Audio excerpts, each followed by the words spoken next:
Right form of verbs, এটা ইংরেজি গ্রামারের একটা খুবই গুরুত্বপূর্ণ একটা টপিকস, এবং এইখানে বাচ্চারা অনেক ভীত থাকে যে এটা কিভাবে সঠিকভাবে করব।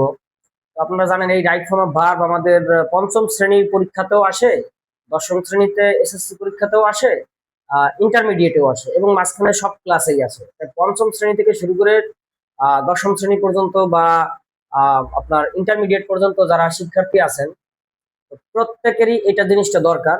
বিশেষ করে যারা ছোট ক্লাসে আছেন, ছোট ক্লাস থেকেই যদি রাইট ফর্ম অফ ভার্বের বেসিকটা বুঝতে পারেন, সিস্টেমটা ধরতে পারেন, তাহলে আপনি বড় হবেন যত, আপনার ধীরে ধীরে প্রশ্ন একটু কঠিন হলেও আপনি পর্যায়ক্রমে সেটা ওভারকাম করতে পারবেন। তো দেখেন এখানে আমি কতগুলো এক্সাম্পল লিখছি, যে আমি ক্রিকেট খেলি, আমি ক্রিকেট খেলি, এর ইংরেজি হলো আই প্লে ক্রিকেট। সে ক্রিকেট খেলে, ইংরেজি হলো হি প্লেস ক্রিকেট। তারা ক্রিকেট খেলিতেছে, ইংরেজি হলো they are playing cricket. Shakib cricket খেলেছিল, হচ্ছে সাকিব প্লেড ক্রিকেট। এখন একই প্লে এখানে একটা রূপে আছে, এখানে আরেকটা রূপে আছে, এখানে আবার এই প্লের রূপের কিছুটা পরিবর্তন হয়েছে। দেখেন এখানে আবার প্লেড হয়ে গেছে। Play, plays, are playing, played. এমন কেন হয়? এমন হয় হচ্ছে তিনটা কারণে হয়। টেন্স, পার্সন আর নাম্বারের কারণে হয়। টেন্স, পার্সন আর নাম্বারের কারণে হয়। এই তিনটে জিনিস যদি আপনি ধরতে পারেন, বুঝতে পারেন, তাহলেই আপনি রাইট ফর্ম অফ ভার্ব পারবেন। আর অবশ্যই সাথে আপনার ভোকাবুলারি জানা থাকতে হবে। তো দেখেন এই তিনটে জিনিস কি কি।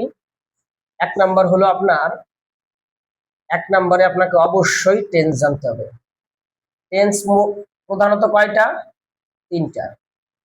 প্রধানত তিনটা: present tense, past tense, future tense. এই প্রত্যেকটা টেন্সকে আবার প্রেজেন্ট, পাস্ট, ফিউচার, এই প্রত্যেকটা টেন্সকে আবার 4 ভাগে ভাগ করা হয়েছে।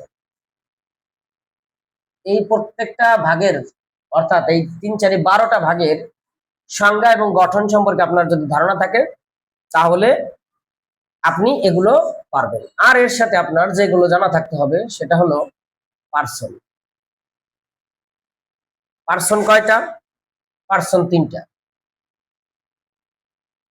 ফার্স্ট পার্সন, সেকেন্ড পার্সন এবং হচ্ছে থার্ড পার্সন।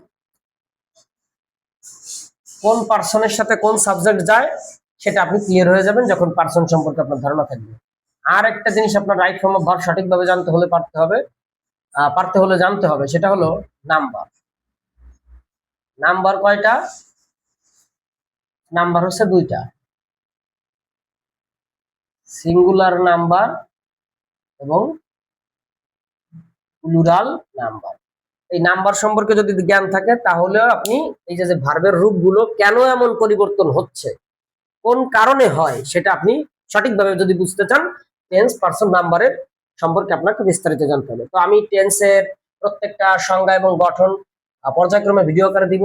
পার্সন সম্পর্কে আমি আলোচনা করব পরবর্তীতে, নাম্বার সম্পর্কে আলোচনা করব, এবং overall right form of verb সম্পর্কে আমি কয়েকটা পার্ট আকারে ভিডিও দিব।